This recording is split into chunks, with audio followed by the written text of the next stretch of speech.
Here they are, Professor Michael Rubin. He joins us all the way from New York. Ambassador Sajanhar. He's taken time off his busy schedule and to be with us. Sir, thanks a lot for that. And of course, General Gautam Murthy. Good evening, gentlemen, and good morning to you, Michael, in New York. Welcome to this joint webinar. This is the first, I must tell everyone that this is the first of the series of the Chanakya Defense Dialogues, which is being conducted by Klaus. And Klaus, for everyone who's listening, is the official think tank of the Indian Army. And we are doing this webinar on behalf of all of them. So it's going to be watched pretty closely by people who matter. That's the first part. Second, it's been 1 year since that horrific day when Hamas made a terror attack on Israel and brought all this to this path. And a lot of things have happened. And those of you who are listening, I'm sure, know most of it. And I'm not going to get involved with that. But today, there's a situation on ground where Israel has gone into Lebanon and there's a ground offensive on. Iran has fired 180 missiles on Israel a few days back. And everyone is waiting with bated breath as to how Israel will respond. Israel there's something going on in Gaza. In fact, a lot is going on in Gaza still. And there's a spat on between Houthis. And as per Mr. Benjamin Netanyahu, Israel is fighting on 7 fronts, if you include the Iraq and Syrian militias. To add to all this, it was something like an icing on the cake. Today morning, the X or the Twitter is abuzz and with the rumor that Iran has carried out a nuclear test. They've clubbed it with a earthquake. We don't know what's there or not, but it adds the complexity of the whole story. Right? That's how it is. So, without a further delay, I'd first request General Gautam Murthy, sir, to open the innings today. All yours. Please take on. Good evening, gentlemen. Good morning to Professor Rubin. Jai Hind to all the viewers. Today we are holding this webinar and we have appropriately titled it Israel's Fight to the Finish. As General Shankar brought out, today is the first bloody anniversary of what has been the worst day for the people of Israel, who carry memories of the long and checkered past and of 76 years as a nation state. This day will forever be etched in the annals of its history as a day of shock, humiliation, and humongous tragedy. Israel has fought back over the past 1 year, hit hard, very hard at the Hamas, and more recently at Hezbollah. Palestinians will mark October 7, 2023 as a day when the real misery began in this century in Gaza. At least they would perhaps even call it another Nakba in this century. Israel has struck over 40,000 targets in the past 1 year. Gaza has been reduced to rubble with over 42,000 killed and 97,000 injured. Their hapless population is trapped between Hamas fighters in their midst and a vengeful Israeli army hell-bent on killing all of Hamas. Israel makes no bones about it. They've lost 730 soldiers and about 4,500 have been wounded. But they are determined to finish Hamas. While the operations in Gaza continue, Israel opened up the northern front, starting with the spectacular blowing up of around 3,000 pages and walkie-talkies on 17th and 18th September, to the complete decimation of the Hezbollah leadership, including its chief Nasrallah on 27th September, followed by the assassination of his successors. Israel, since last week, has mounted what it calls a limited ground offensive in South Lebanon. Hezbollah is fighting back. Today, on the anniversary of Operation Al-Aqsa Flood, Hamas has fired rockets into Israel, causing casualties and damage. On 1st of October, Iran got into the war as it unleashed, as General Shankar brought out, one of the largest ballistic missile barrages in the history of warfare, with 181 missiles aimed at targets across Israel. Iran said it was retaliating for Israel's killing of the two militant groups' leaders, Hassan Nasrallah of Hezbollah and Ismail Haniyeh of Hamas, who the latter, as we all know, was killed in the heart of Tehran in a guest house. Israel has promised a forceful response. Prime Minister Netanyahu has said that Tehran has made a great error and will pay for it. In the meanwhile, former Israeli Prime Minister Naftali Bennett said, Hezbollah and Hamas are paralyzed temporarily and Iran is exposed. Right now they're naked. They don't have the ability to protect themselves. Israel has the greatest opportunity in 50 years to change the face of Middle East. Israel's Defense Minister Yoav Gallant warned Iran by saying Iran has not learned a simple lesson. Those who attack the state of Israel pay a heavy price. In response, on Friday, 4th October, Ayatollah Khamenei led the prayers at the Imam Khomeini Grand Mosque in central Tehran. In a rare sermon, not in Farsi but in Arabic, to a huge congregation with a rifle displayed prominently by his side, he justified the terrorist attack of 7th October 23 and said that Iran and its regional allies will not back down against Israel and called for unity among Muslim nations. This was a show of strength and defiance. He called Israel's attack on Israel legal and legitimate. He further added, amongst many other statements, that the resistance in this region will not back down, even with the killing of its leaders. He emphatically stated Israel won't last long and called the October 7th attacks on Israel as the correct move. When and how Israel will strike back remains unclear. In the US, three top leaders have made vastly different statements, although all three have vowed to back Israel. President Biden stated he hoped that Israel would not target Iran's nuclear facilities, while the former President Trump has said that Israel must take out Iran's nuclear infrastructure. Vice President Kamala Harris has said that civilians should not be spared. So these are the signals that are coming out from the United States. Politically, the United Nations is unable or unwilling to stop the war. The ceasefire option that initially led to the release of some hostages is not even being pursued. Israel perhaps believes that the fate of the remaining 101 hostages who complete a year in captivity is inextricably linked to their success on the battlefields of Gaza. They perhaps realize that the unfortunate hostages will not see the light of day with the remnants of the Hamas leadership firmly embedded within them. Netanyahu has withstood pressures from the families of hostages for over a year now, and that is a lot of internal pressure that he has withstood. The crux of the situation, that is resolving the Palestinian problem with a two-state solution, seems even more remote today.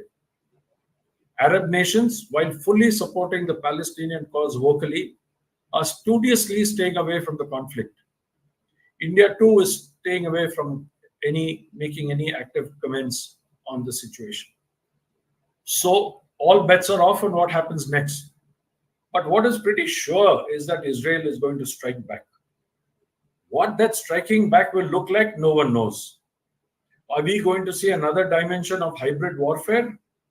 Or is it going to be a conventional war sans troops on the ground? We at CASA and Gunner Shot shall be following it closely as it will call for yet another discussion. If there's any indication where this confrontation is headed, it can be gleaned from the quotes of two Israeli prime ministers. The ball is in Israel's court. Benjamin Netanyahu last week addressed the Iranians. The Iranian whom he referred to as a noble Persian people. He said when Iran is finally free, and that moment will come a lot sooner than people think, everything will be different. Golda Meir, the prime minister many, many years ago, said, if Arabs put down their weapons today, there'll be no more violence. If the Jews put down their weapons today, there'll be no more Israel. So what happens next is anyone's guess. We shall be following the events closely. That's all I have to say in my opening remarks. Back to you, General Shankar. Oh, thanks a lot, sir. Thanks a lot for those. You give a full idea of what's happening. You reminded what Golda Meir said. If Palestinians put down their weapons, there'll be no violence. If Jews put down their weapons, there'll be no Israel. Well, it's very clear from your entire assessment that Israel will, you know, not back down. Neither will Iran back down or its allies. And the UN is incapable of doing anything. The important thing is in this entire story, the hostages seem to have been, left out of battle at this point of time. And the two-state solution is far over. In fact, it's further than the North Pole. And then, of course, the whole world is waiting with bated breath as to what the strike back from Israel will be. Well, we'll see what the whole story is all about. I now request Professor Michael Rubin, your piece, sir, and your assessment of the whole situation. Please carry on. Okay, thank you, sir, very much, General. What I'm going to talk about are the two lessons which Israel has learned. But the United States has only learned one of those two lessons, and that's what's creating tension between Israel and the United States at this point. In its very early years, Israel pursued a strategy of preemption. And it really had no choice because the narrowest point between the Mediterranean and the West Bank, which was then under Jordanian control, was only about 11 or 12 kilometers wide. So if it didn't preempt, it risked being cut in half and eliminated in an initial assault. The Six-Day War in 1967 gave Israel strategic defense. And for the first time, it was able to change its doctrine from preemption to deterrence, because it figured that it could weather the first assault. And indeed, that's what happened in 1973. Now, at the same time, Israel's intelligence service went through a demographic change. In the earliest years of the Israeli intelligence service, they understood their enemies with a granularity which was the envy of any other intelligence service in the world. And that's because they had taken so many immigrants from the Arab world and from Iran that they knew the dialect and the local topography, the local politics on a neighborhood by neighborhood, if not street by street level. Unfortunately, by 1967, when Israel's defense doctrine changed, the Mossad, Israel's intelligence agency, was operating arrogantly. They believed they still had the same capabilities, but in reality, they had lost a lot of their human intelligence. And so this led them to make suppositions which weren't necessarily based in reality. Basically, they had an intelligence black hole. Now, that's one issue which we had. And if we transpose this to Gaza, before the October 7th massacres, the pogrom, what we see is a situation in which Israel pursued a strategy which they openly said was mowing the grass. What they were going to do was degrade Hamas's or other adversaries, other terrorists' capabilities every 2 or 3 years, because simply going in with full force, like what we see now with Israel and Gaza, would create too many casualties. Israel didn't believe that they wanted to take those casualties, and they were adverse to causing so many civilian casualties. So you had a situation in which Israel believed every 2 or 3 years they could essentially kick the can down the road. And what we saw on October 7th was that wasn't the case. And Israel learned the hard way that they couldn't simply mow the grass. They needed to uproot the lawn entirely. And of course, right now, from an Israeli perspective, they feel that there's a ticking clock. They know that they are going to be criticized by the international community, but increasingly also by the United States, no matter what they do.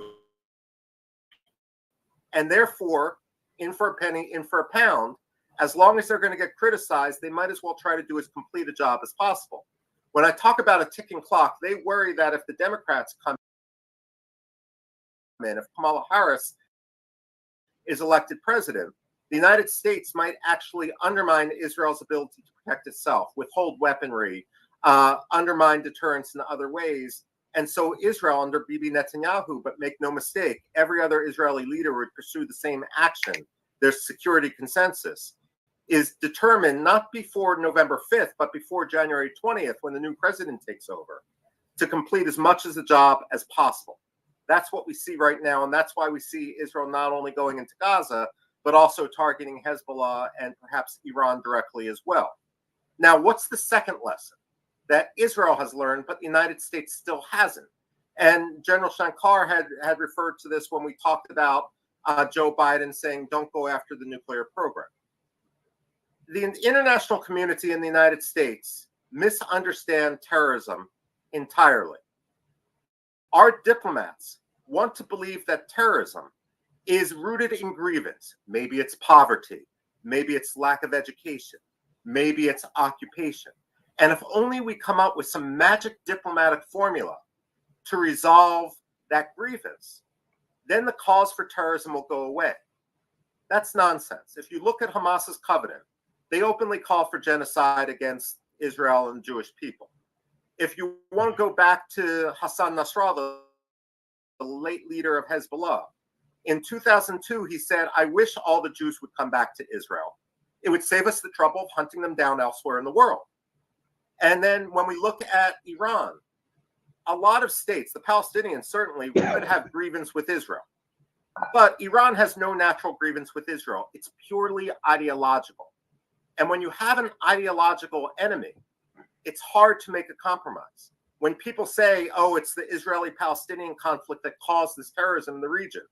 Remember, in 1946, the Intelligence Division of the Department of War, the predecessor of the U.S. Defense Intelligence Agency, was charged with determining what the greatest over-the-horizon threats to American security would be now that Nazism, fascism, and the Imperial Japanese Army had been defeated, and they came up with two. The first was communism, which made sense given the Azerbaijan crisis, which was ongoing in 1946. And the second was Islamism. Now remember, this is 1 year before the partition of Palestine, 2 years before the creation of the State of Israel. So what were the analysts looking at? The Muslim Brotherhood, which was trying to kill Egyptian leaders who were deemed too polluted by Western liberalism. Now, is it possible to defeat an ideology? The United States may say no, and Europe certainly. We're weak. I mean, we believe you need to compromise. But just to ask the Khmer Rouge in Cambodia, or the Baader Meinhof gang in Germany, or the Islamic State, with the right use of force, it is possible to defeat an ideology. The problem is when you appease that ideology. That's the lesson which Israel has learned. The United States and Europe have not, which is why we see some of the disputes between allies we see a year on. But with that, let me turn the floor back over. Thanks a lot for those erudite comments. I think you made very important points. The first thing is Israel is now operating on a very tight timeline. Right? And the timeline is very clear. Whatever their military aims, they would like to finish off by January 20th. But the political aims or the political goalposts, I don't know whether that will happen, and that we will take it up. And the second point you spoke of is ideology. You can't militarily defeat ideology. To defeat ideology, you need another ideology, a counter ideology. And we've always known it. After all, we also deal with the same two ideologies across our borders. One, the radical Islamism, which comes from Pakistan, and the other, hardcore communism, which is now seeping through from our northern borders. And now this whole story is now compounded with a bit of nuclear, flavor. So it's very complex, and Israel has hard choices to make, to say the least. And Israel has to make hard choices because for the first time probably in its history, it's not too sure about the American support which it can get. I'll get back to this a little later because I think this is an important part of this whole story. I now request Ambassador Sajanhar. Sir, the floor is all yours. Please carry on. Thank you very much, General Shankar, and thank you very much, General Murthy, for inviting me to this webinar. Always a pleasure. And let me compliment all these speakers before me, the two generals and Michael, for their very thought-provoking and incisive comments.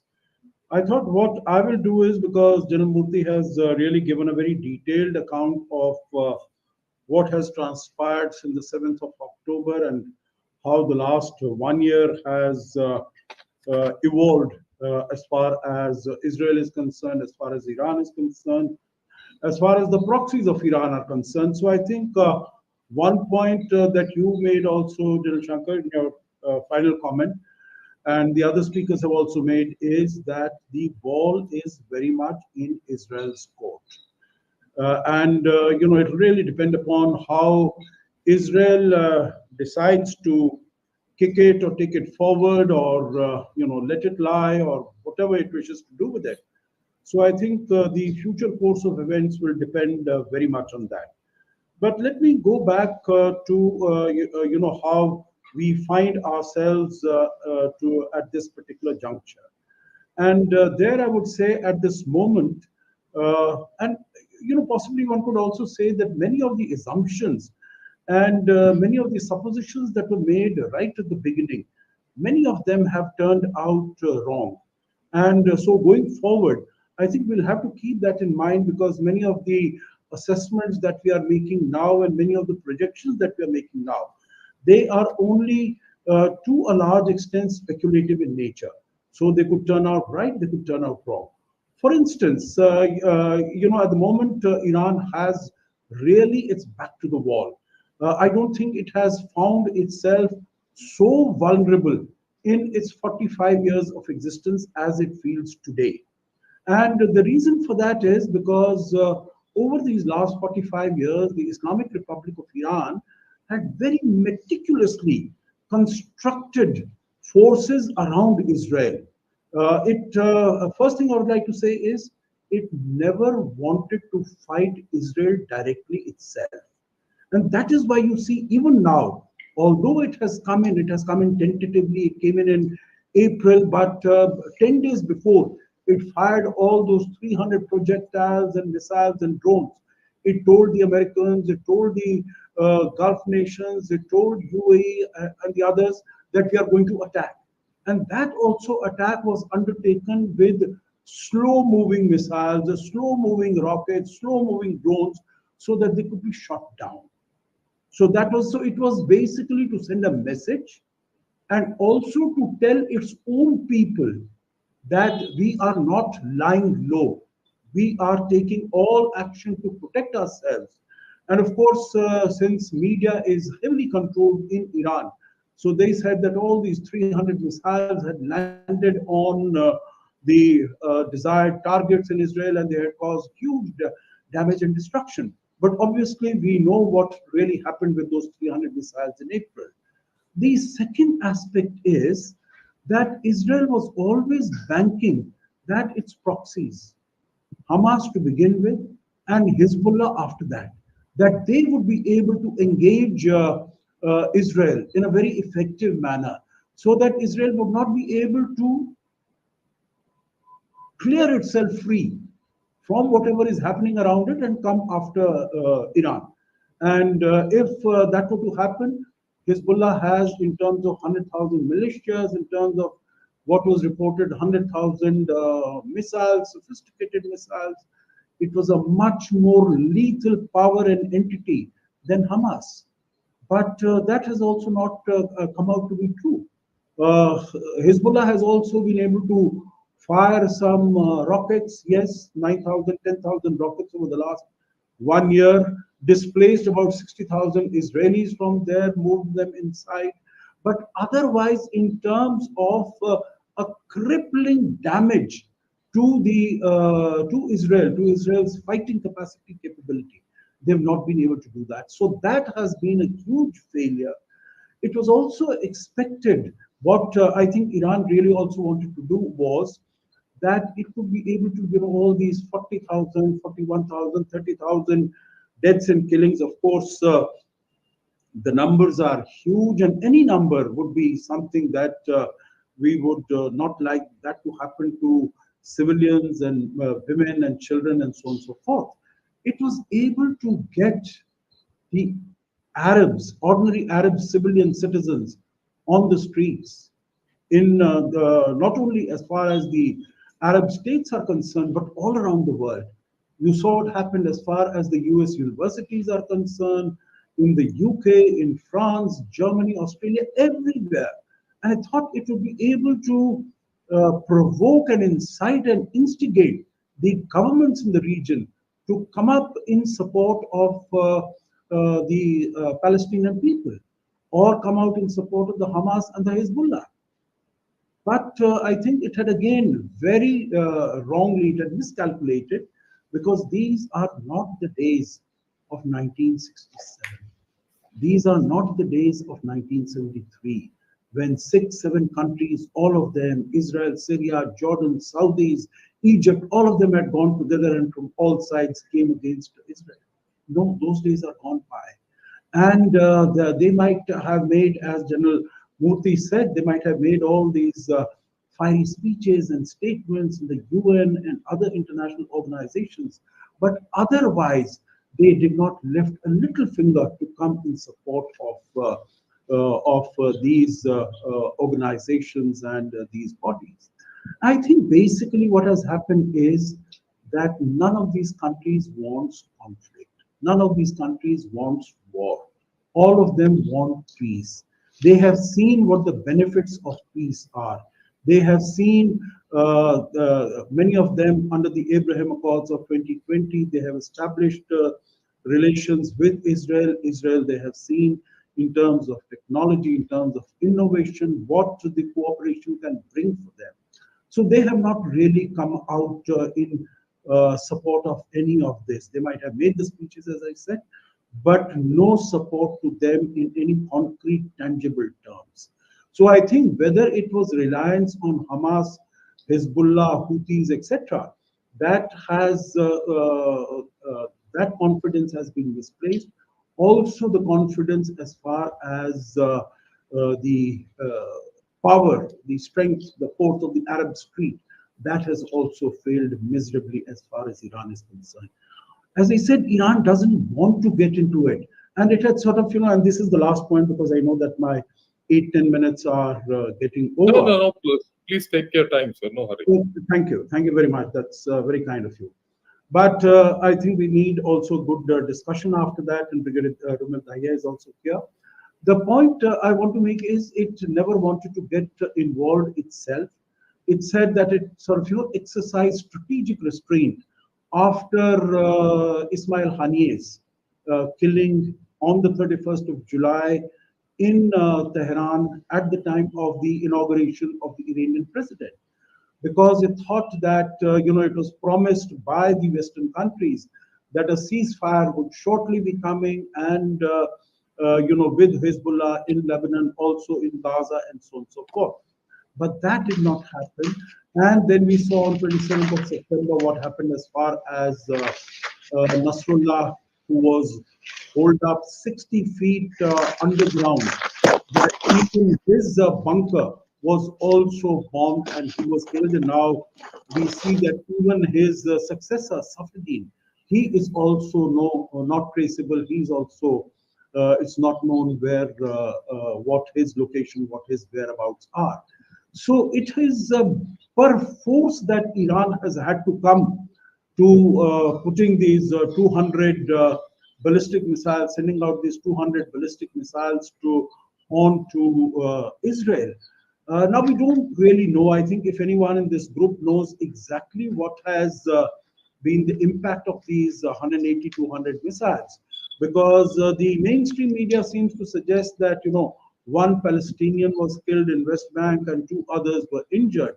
But there are some other reports which seem to suggest that many of the Iranian missiles were able to find their mark in the airfields and other air bases and other places and cause some damage. Whatever it might be, I think the Iranian foreign minister and the Iranian president have gone out of their way to say that as far as we are concerned, this chapter is over. This chapter is closed.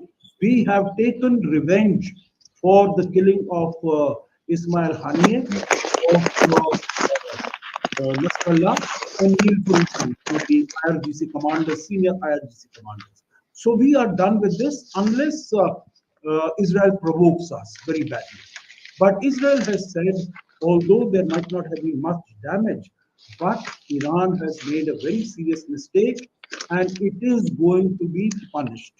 Now, there are so many speculations as to what Iran should do. It says that Iran wants a regime change. How could it get a regime change there?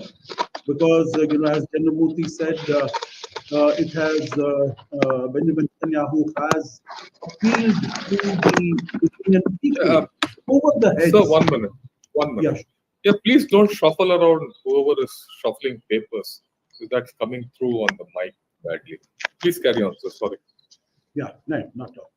So basically, that he is trying to get a regime change, and that is why he has spoken over the heads of the Iranian leadership to the Iranian people themselves, and the others, of course, in a very expansive way, it has been brought out what Golda Meir has said, what the other Banatari, Naftali Bennett.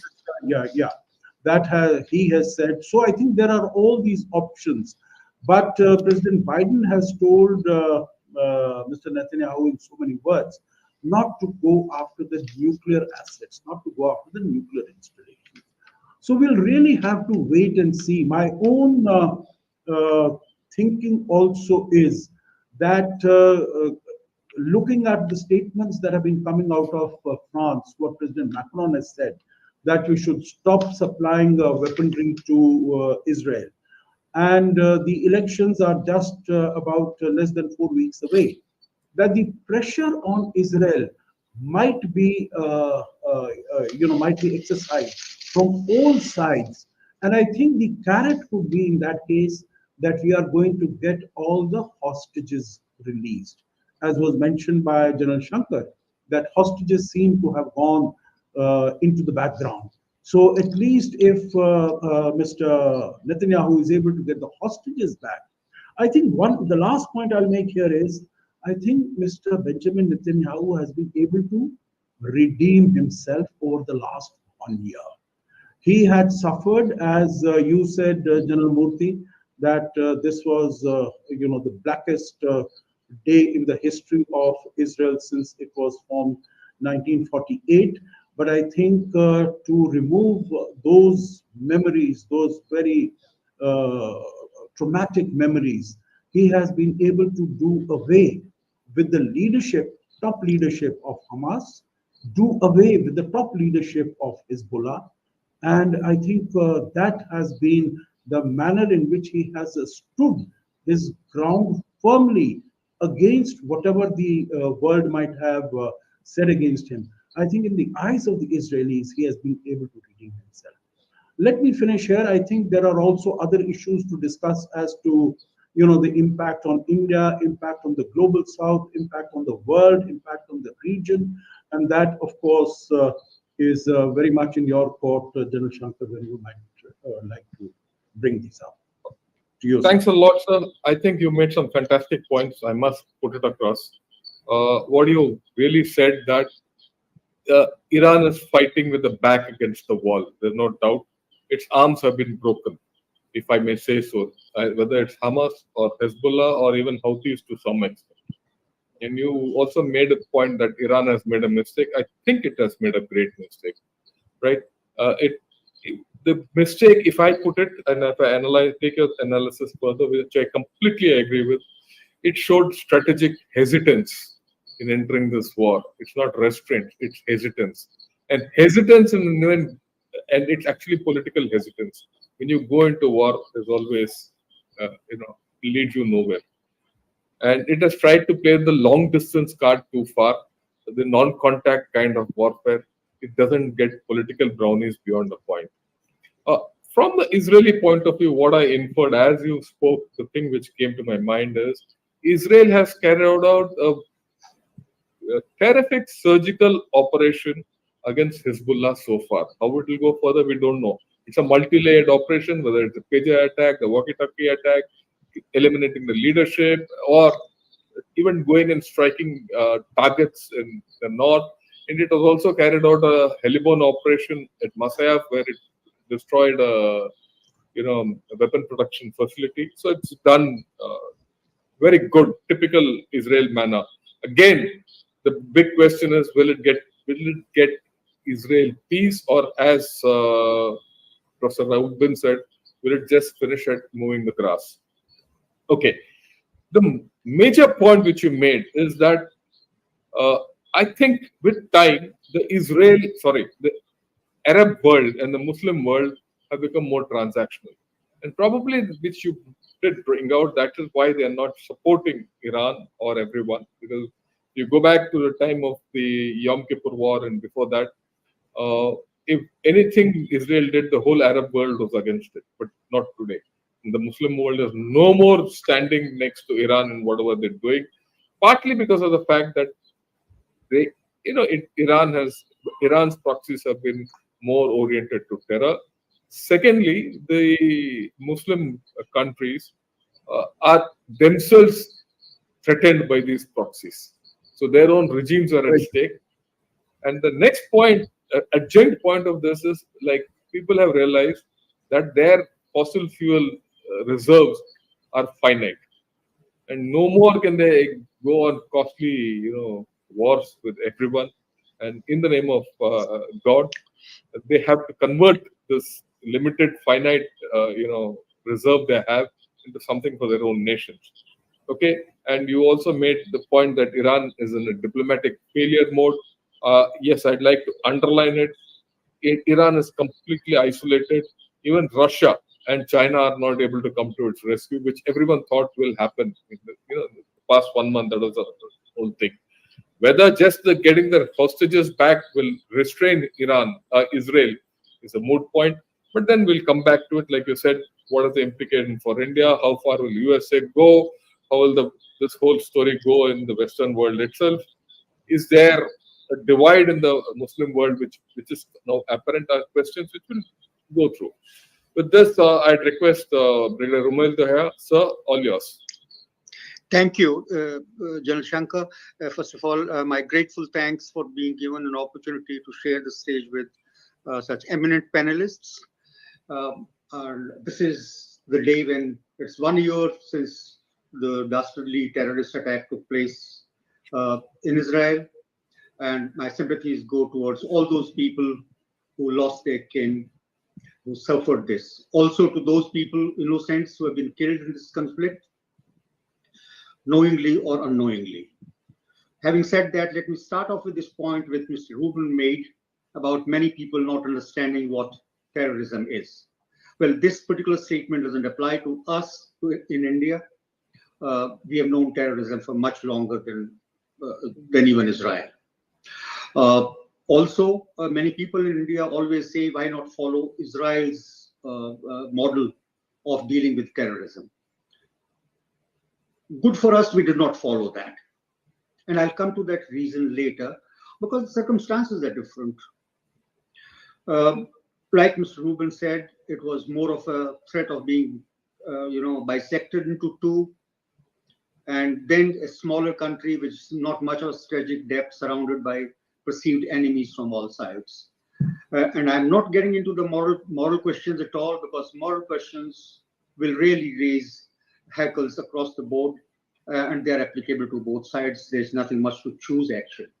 But terrorism is bad. Under whatever guise, under whatever excuse, it's not acceptable. At least it's not acceptable to us Indians, because we have suffered ourselves so much out of it. Second point which Mr. Rubin made was about Mossad. Yes, Mossad has been excellent, and Mossad continues to be excellent.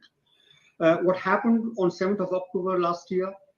Well, actually, what happened, and if it was Mossad's failure, or some people say that Mossad knew that something would happen, and they would probably wanted it to happen, so that instead of every 2 years kicking the can down the road, instead of that they can deal a very big blow to Hamas. After all, Hamas when it started, it got encouragement from Mr. Netanyahu himself. But I don't believe in conspiracy theories. I believe that Hamas made a mistake, big mistake, but their justification, of course, was that they wanted to bring the Palestinian issue again into the consciousness of the world, because the world had almost forgotten about the Palestinians and the Palestinian cause. And the Arabs were the first ones to forget about them.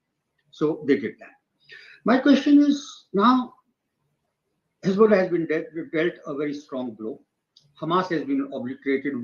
Hamas has been defeated once, but Gaza has been destroyed twice in last 1 year. And probably it is the third time that the Gaza is going to be, destroyed again. But I do not know whether Hamas can ever be finished. Even if the Hamas leadership is finished, whether the idea of Hamas, idea of resistance, whether that can be finished or not is a very pertinent question, which Israel will have to think about. Now, when we go through, to me, it gives a sense of deja vu. Intifada 1, Intifada 2, Shabra, Shatila, occupation of southern Lebanon by Israel. Every time Israel has taken a strong measure, caused a huge lot of damage to these resistance forces. They have gone and occupied areas. They got bogged down. They had to withdraw. Resistance became stronger. And then the same cycle is repeated all over again. If it is Nasrallah this time, it was Musavi in 1992. If Kani this time, there was Mughniye a couple of years back. There was Soleimani a couple of years back. Maybe Americans plus Israel, all these guys. So what I'm saying is that killing of some leaders, occupation of a particular area, destroying infrastructure, destroying weaponry and all that has not been able to bring peace. Primarily because without objective political goals, proper political goals, establishing peace and stability through military means is a very doubtful proposition. It has not been successful in the Middle East so far. Iran today, let me play devil's advocate. I'm no admirer of a mullah's regime at all. Those people who can't even treat their own population with dignity do not deserve respect. But look at them.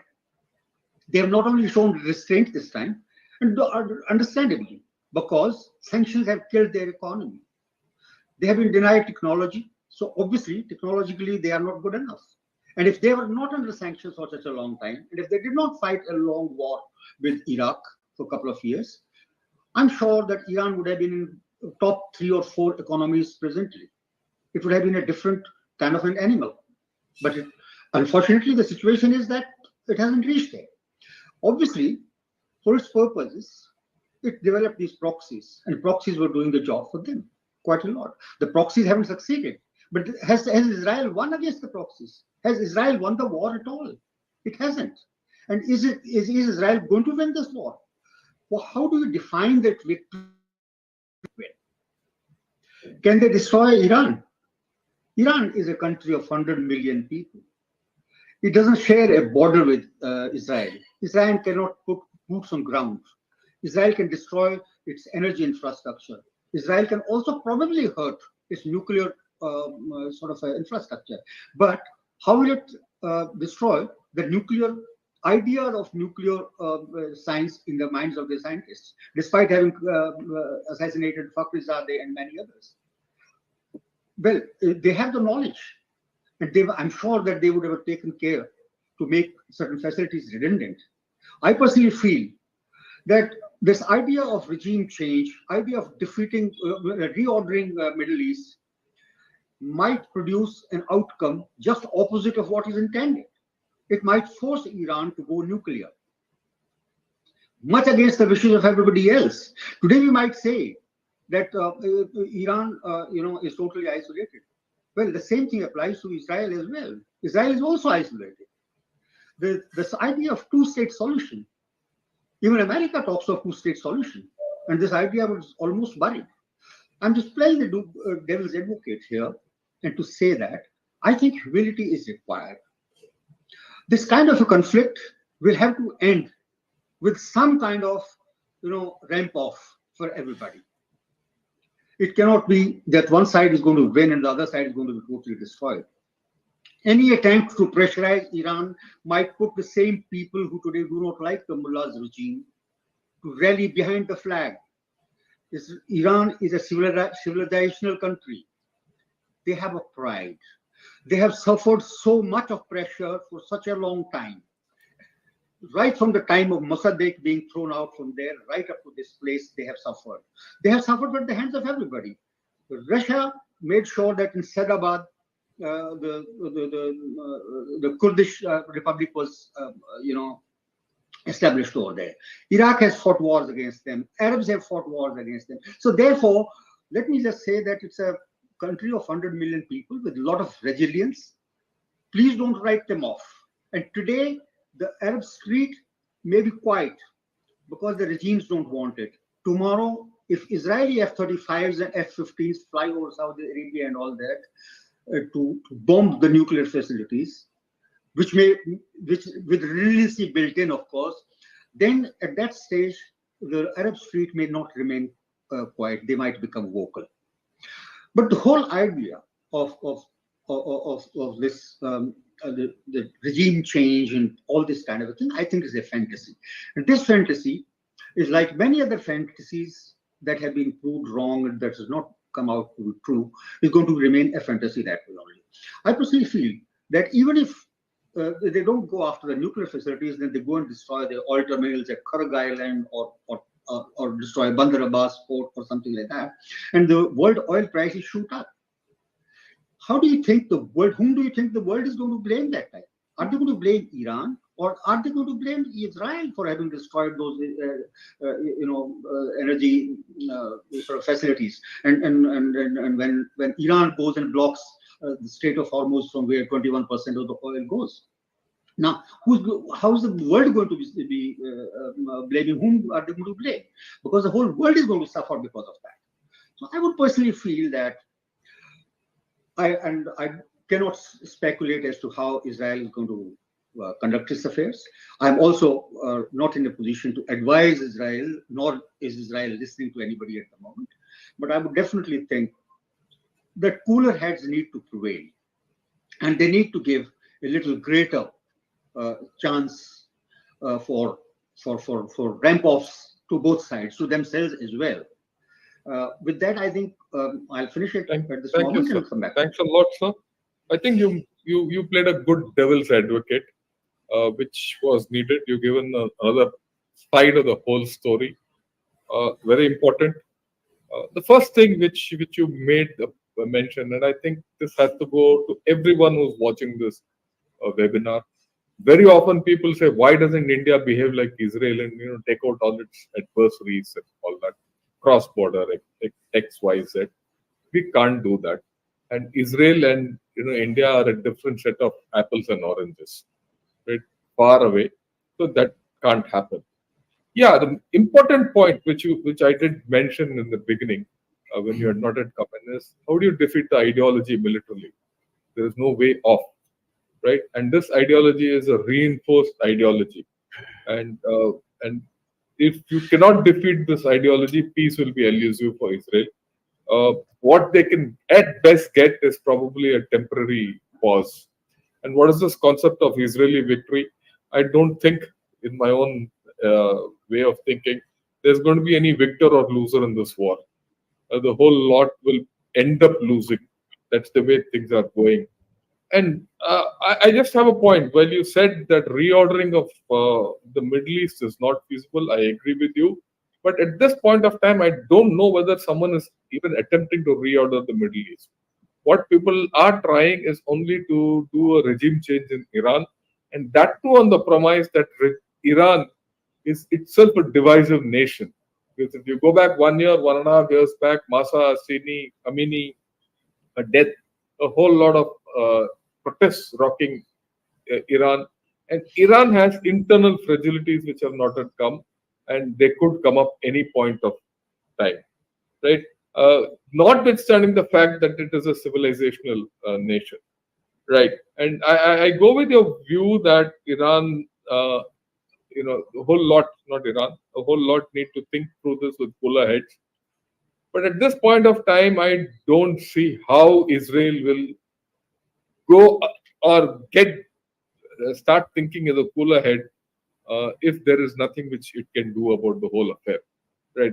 I leave it at that. But I thought you played a devil's advocate beautifully, because a contra argument to this whole story has to be there. After all, this conflict is two-sided. It is 1 against 4, 5, whatever it is.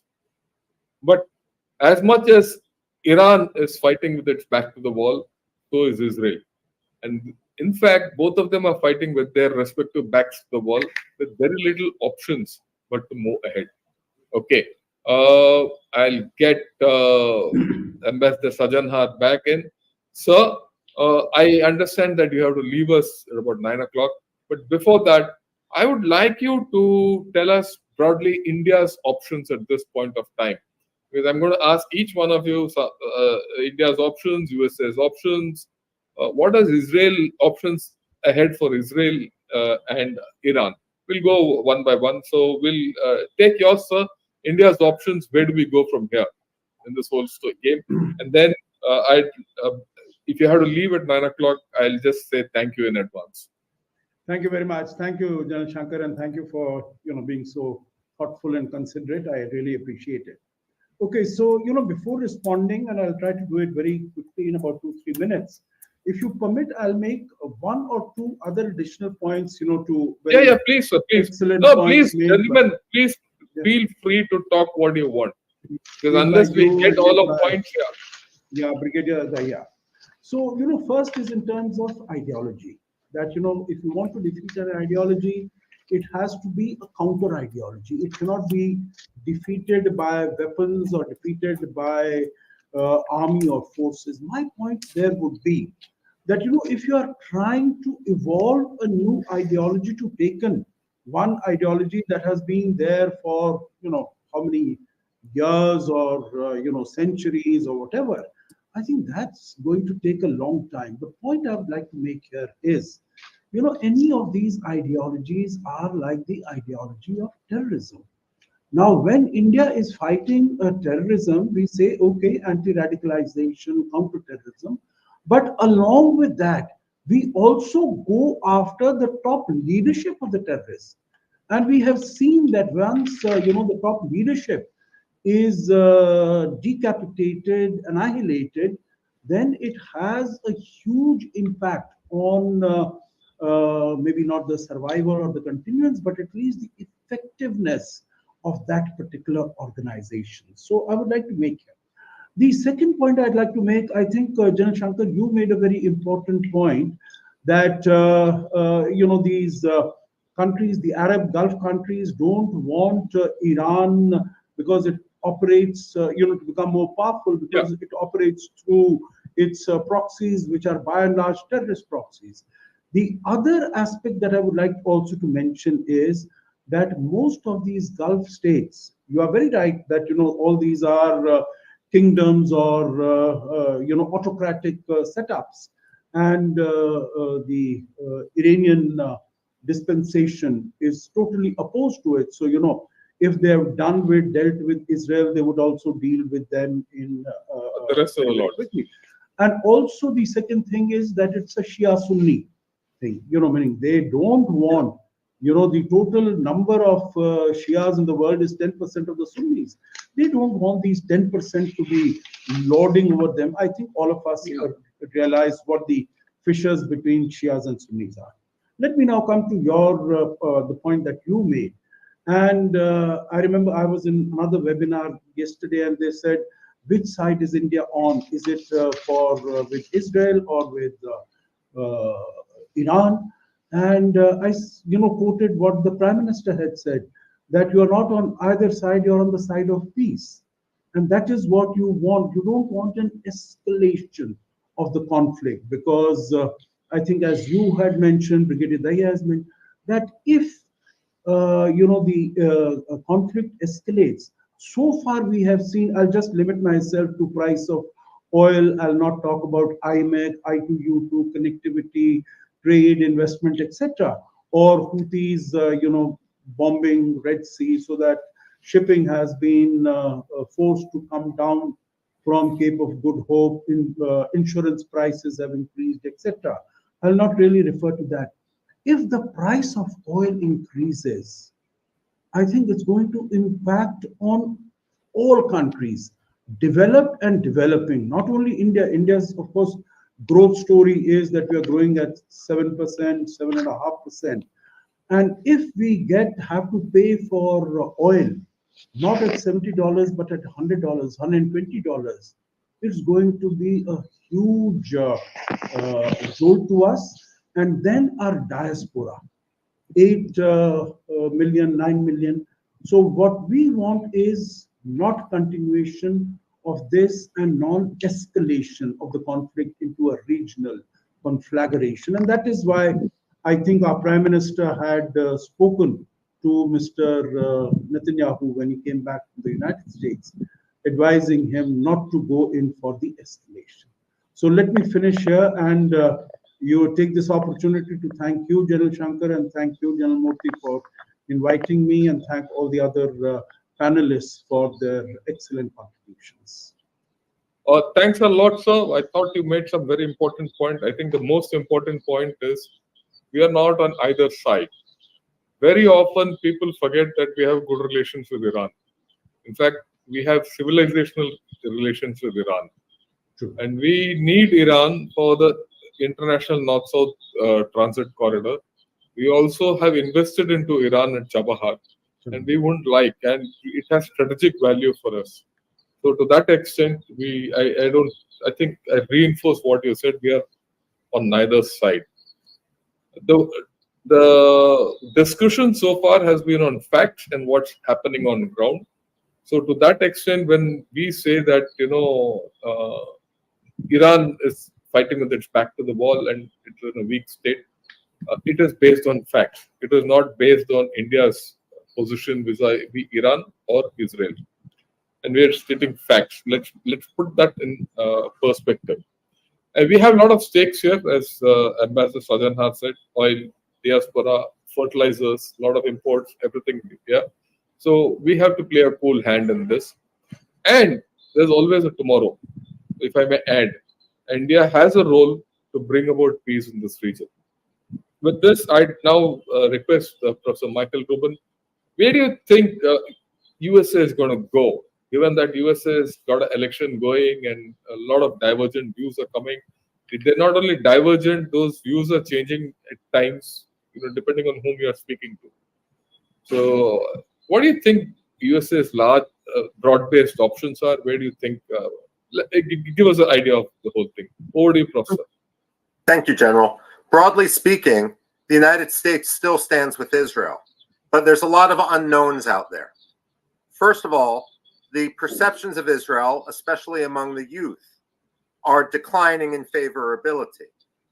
One of the problems with this when one reaches the level of policymaking, however, and this is something that Dwight D. Eisenhower discovered after he sided with Egypt against Israel, France, and the United Kingdom during the Suez Crisis, is that it's one thing to try to court Arab opinion.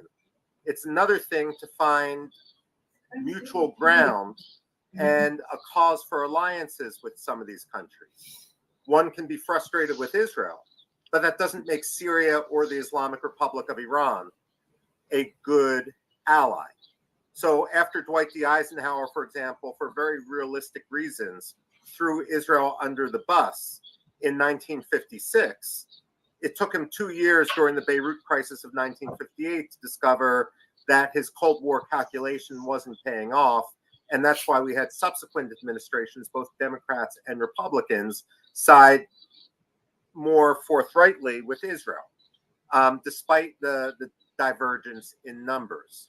One of my criticisms, and when we look at the youth and the population in the United States, too often, and this is especially true of the Obama administration, we'll see whether it continues with the Kamala Harris administration, should she be elected, is that they confuse the Democratic Party base with what they read on Twitter. I would argue that whether you're a Republican or whether you're a Democrat, those who are on Twitter and vocal on Twitter represent perhaps the 5 or 10% fringe of either party rather than the party base, but it's going to take some time to work this through. The other issue, of course, has to do with the growing Islamic population in the United States, vis-a-vis the traditional influence that Jewish population had in certain key states. If Florida and New York are no longer swing states, but Minnesota and Michigan are, does this mean that we're going to see a lot more political pandering to the Muslim population in the United States? And of course, when we look at the Muslim organizations in the United States, the Islamic Society of North America, which is Qatar funded, or the Council on American Islamic Relations, which is Qatar funded, it's not necessarily true that the numbers which they put forward as to the numbers of Muslims in the United States are accurate. This is something which people are going to be looking at in the forthcoming election. We talked about Sunnis and Shia. One thing which I learned when I worked in the Pentagon in the George W. Bush administration, because of course that sectarian third rail was important in Iraq, is 1 out of every 4 American Muslims is actually Shia. I mean, we have a large population from Iran, and just like the Muslim population in Europe were largely Turkish, Egyptian, and Syrian, they fled secular dictatorships, and therefore they trend towards Islamism. The Iranian population in America fled a theocratic dictatorship, and so today they trend much more liberal and, if you will, anti-Islamic Republic of Iran. But we also have large India Shia populations, African Shia populations, and so forth, and they may not necessarily be on board, A, with the Islamic Republic of Iran, or B, with the Sunni world beyond the Islamic Republic of Iran, because remember, for most Shia, the concept of Vilayat-e-Faqih is heterodox. And so we have something there where I would actually disagree with the general, is that when we look at Iran now, we see that change is coming. It may not be regime change imposed from outside, but the supreme leader is 85 years old. He's had cancer twice. He's partially paralyzed.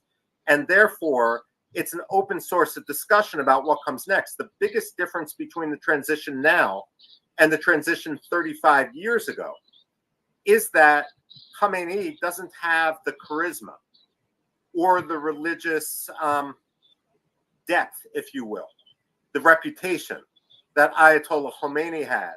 I mean, if I had to give a prediction, I say we're going to have a military dictatorship next. But then the question comes, is the Revolutionary Guard truly ideological, or would we simply have a brutal military dictatorship like we have in Egypt?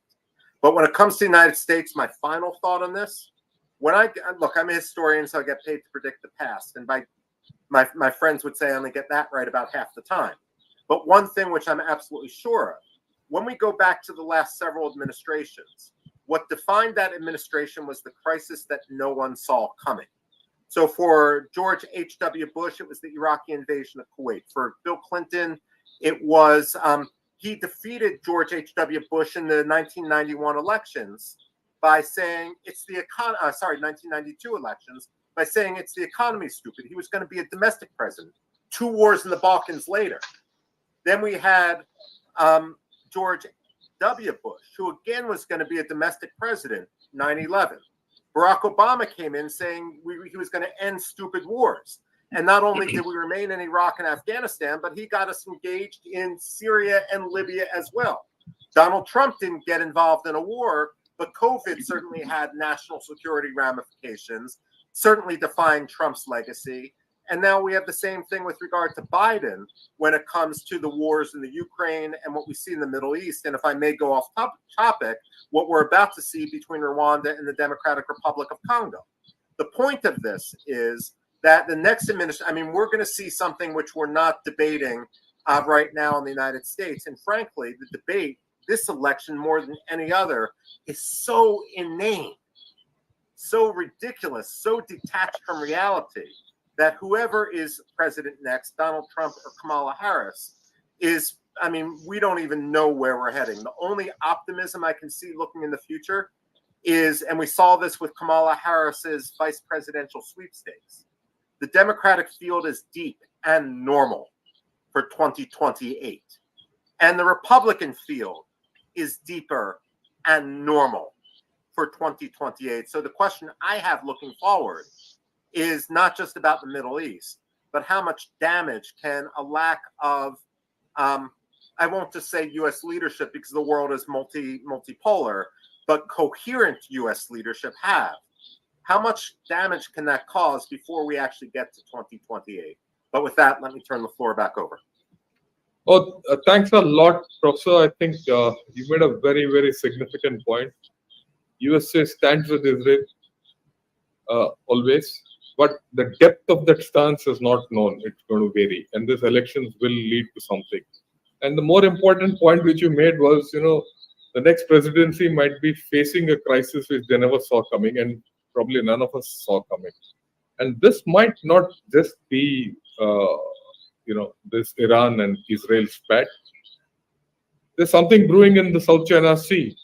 Every day I see it slow. It's a slow burn, as you see it's going on, and we don't know where that is going. And when you factor that in and the residuals of this, we don't know where we are going. So we are in for a difficult time, the way I look at it. And in all this, I think the core issue which you put out, US leadership and the global leadership, despite the fact that today we are looking at a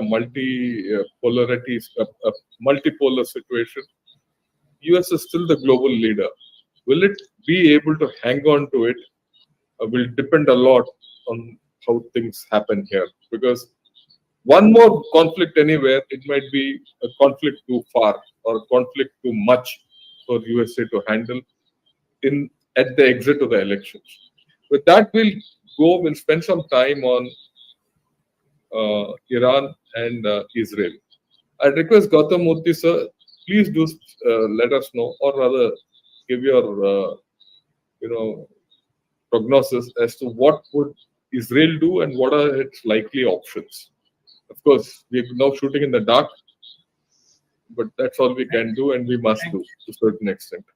Thank you, General Shankar. Thank you, Professor Rubin and Brigadier Daya, for your excellent comments. I've been observing and listening to them very carefully, and my takeaway is this, that there's one important factor that Iran has to contend with, apart from Israel, is Saudi Arabia and MBS. MBS is trying to alter the shape of how Muslims view Islam, and has understood that political Islam has its limitations and political Islam can be dangerous. He is seeking to change the society of Saudi Arabia, and with it, you are seeing a lot of changes in the Arab world. This has never happened before, and let us not forget that Saudi Arabia, the king and the Saudi Arabian monarchy, are the custodians of the two holiest places of Islam, particularly the Sunni version.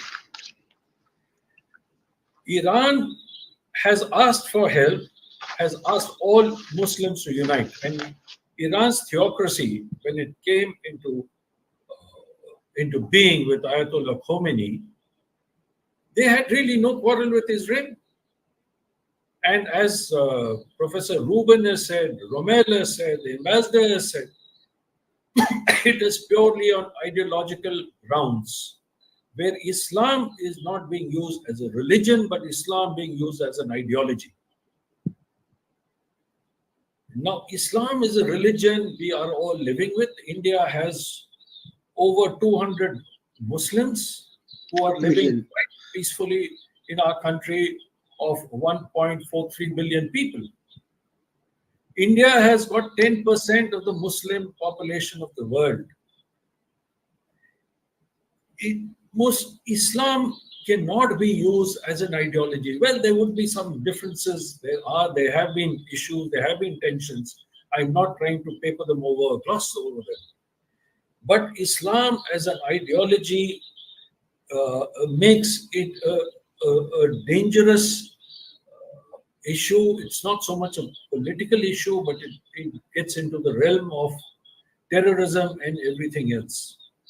And we have seen right across the world all terrorist groups that have been using Islam as an ideology more than Islam as a religion, creating chaos. Iran, for the last, say, 30 years or so, has been pushing for proxies to represent it. It is looking at states, Arab states, which have weak governance, starting with Lebanon, Iraq, Syria. They are trying to get a foothold there. They are there through their proxies and looking to increase their presence in the Arab world. After all, from the Persian empires, from the days of yore, were always looking towards the Mediterranean. Nothing has changed with this regime, with the Islamic regime. India may have good relations with them. That's a different matter. I am not getting into that at all. But I am looking into what is likely to happen. I mentioned in my opening remarks, we have been seeing multi-domain warfare. We've been looking at gray zone warfare.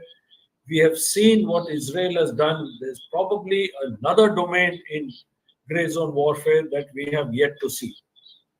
How that will pan out, because Netanyahu said very confidently in his appeal to the Persian people, to the global Persian people, that you're going to see a regime change sooner rather than later. And he's not given to making empty boasts. As Professor Rubin has said, he has redeemed himself over the past year.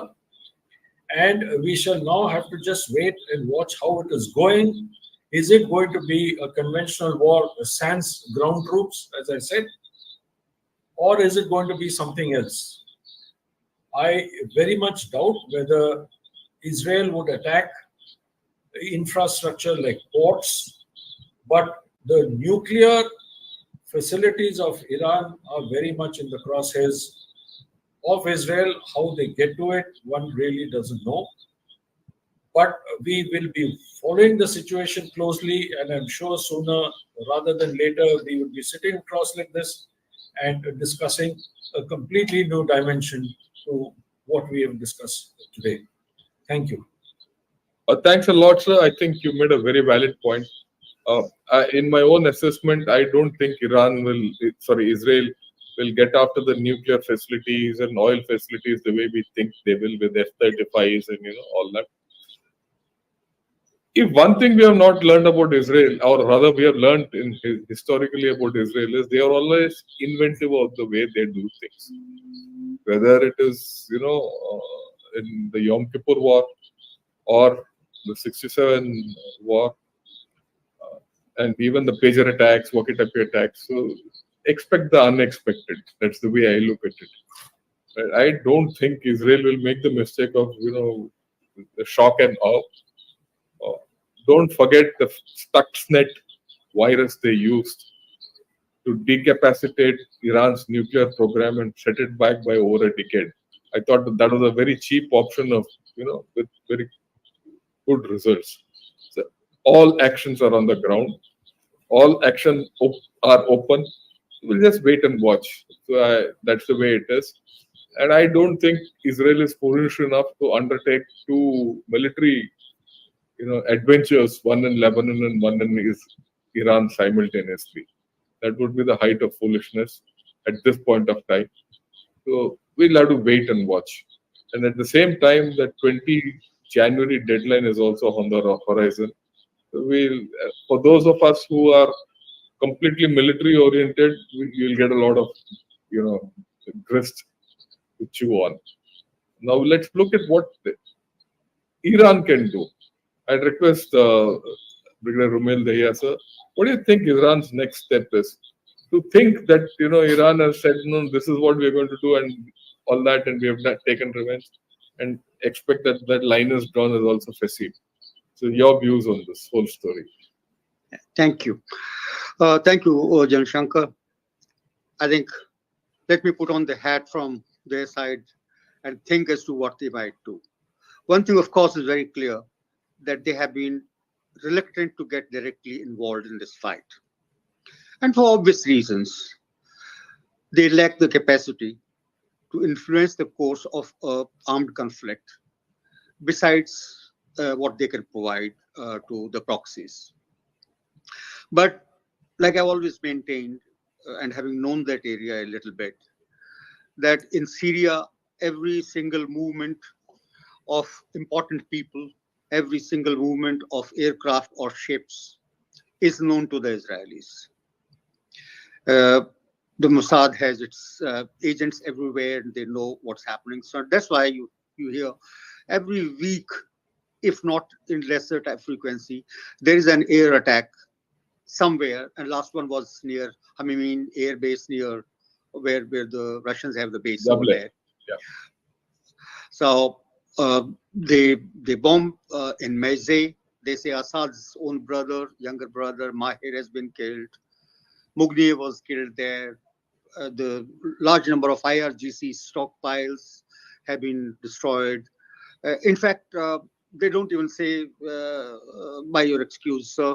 They just go and bomb straight away and come back, except that they don't normally claim that they have done it. So therefore, Iran has, and despite that, Iran has been at it.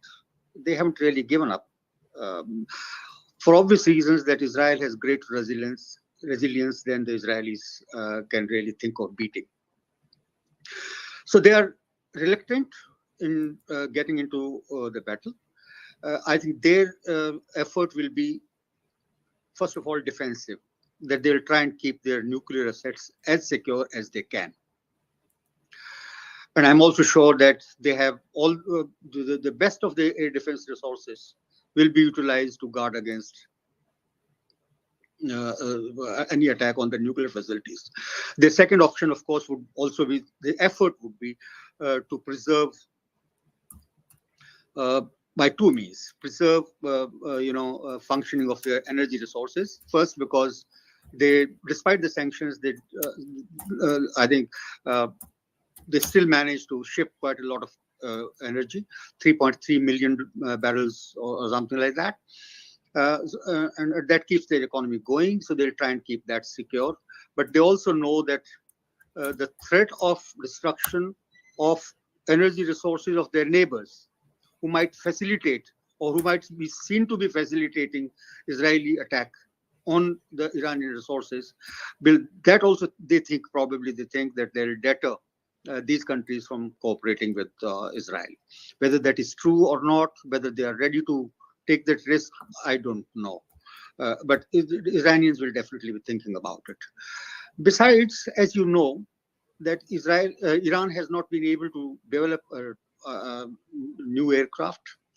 Iran has not been able to import new aircrafts. So therefore, aerial battles is something that probably they'll not be good at. But what they are good at, as you know, are the drones. But because of the distances involved, drones will not be that effective. And if the drones are sidestepped or positioned into Iraq or Syria to make them effective against Israel, well, I think they will be destroyed on ground before they actually land. So the only thing that they have with them, something to deter Israel, are the missiles. Now, they have some good missiles, but the production capacity, how many of them they can ship, how many of them they can produce on a monthly basis, because I think it's finite. Although, frankly speaking, Israel also has a limit. How much of artillery, how much of missiles that Israel itself can produce? And people say that even the bunker buster bombs, which were used to kill Nasrallah, were also provided by America. That Israel has so many technological advancements, but obviously no country can have everything that it requires to fight a modern war. So Iranians basically will be defensive. They'll try and preserve their resources. They will use a victim card to go and justify their going nuclear thereafter. And this is the biggest caution that I would like to put here, that any attempt to destroy their nuclear arsenal is going to make sure that Iranians double down on their nuclear program. And they will achieve it. Please remember that Pakistani nuclear bomb was tested at Loknoor. We might say that Iran is isolated today. But tomorrow, if let us say there's a conflict in South China Sea, and America and China are face to face, who will stop China from testing a nuclear weapon of Iran?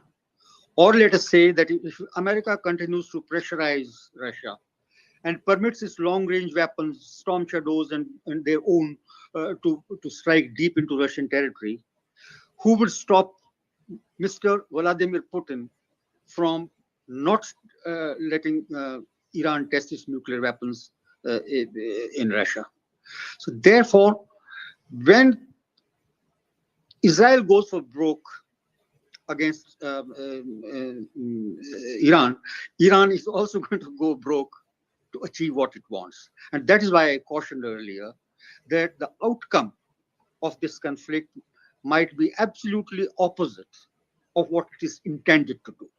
Also, please understand that Israel's limitations are territory. Israel's limitation is manpower. Israel's limitation is how much they can produce. Economy, it might be bankrolled by America to some extent. But as Professor Rubin has brought out, things are changing. So far, America, the Israelis always thought that America treats them as 51st state of America. And they will do anything to protect Israel like they protect any other state of America. But that thing is changing because of demography, because of America itself is stretched in many ways. Therefore, we must be very cautious before really trying to outreach or sort of stretch ourselves to the extent that, in order to do something to Iran, we ourselves make ourselves vulnerable for the long runs. Security. My last point is this: Israel is a friendly country to us.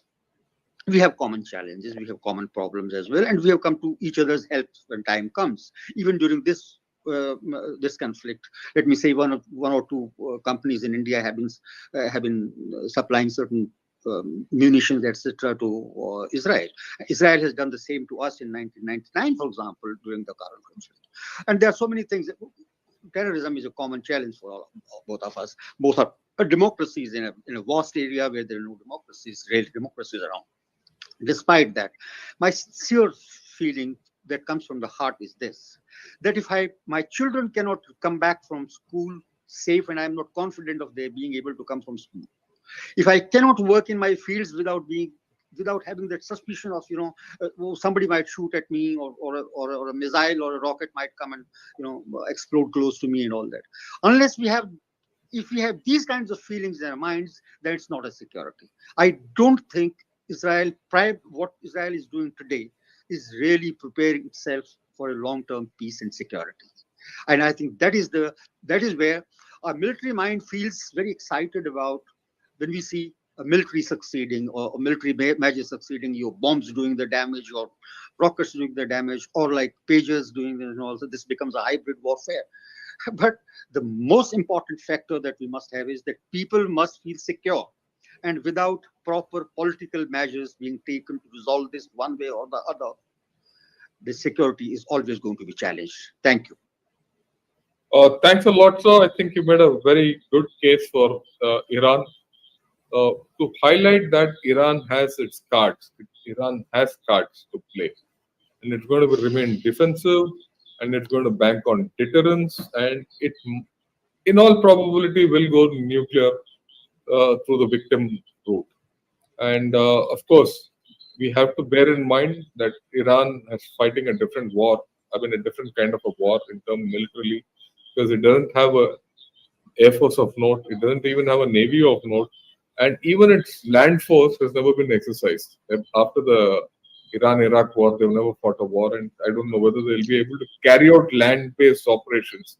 and because they've outsourced land-based operations to the proxies. So that and the drones will not come into the picture.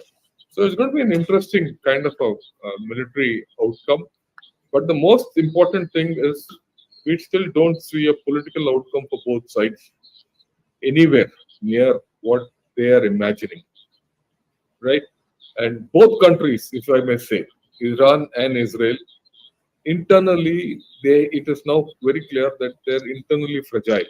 The politics of Israel, come from the extreme left to the extreme right, and within Iran itself, there is enough, opposition to the Muladin. So we'll see where this whole story goes. I will not take any questions, sir, because we've spent a lot of time, and I thought some very interesting points came up in this whole debate. I thought very interesting perspectives came up at the whole debate. I'd request General Gautam Murthy, sir, please wrap up, and we'll call it a day after this. Thank you very much, General Shankar. Thank you, Professor Michael Rubin, for sparing your valuable time all the way from the US. Thank you, Brigadier Dhaya and Ambassador in absentia. I think this has been a very stimulating and the discussion which has covered a very vast area. We really don't know where we are headed, but we all know that we are living, as there's an ancient Chinese proverb or curse, depending which way you look at it. We all live in, may you live in interesting times. And I think that is exactly what is happening. All the best, and thank you, viewers, very much, all viewers of Gunner Shot who sat patiently through this discussion, and we are looking forward to more discussions in the future. Thank you all. Good night, good day, and Jai Hind. Jai Jai Hind. Hind. Good night. Thank you.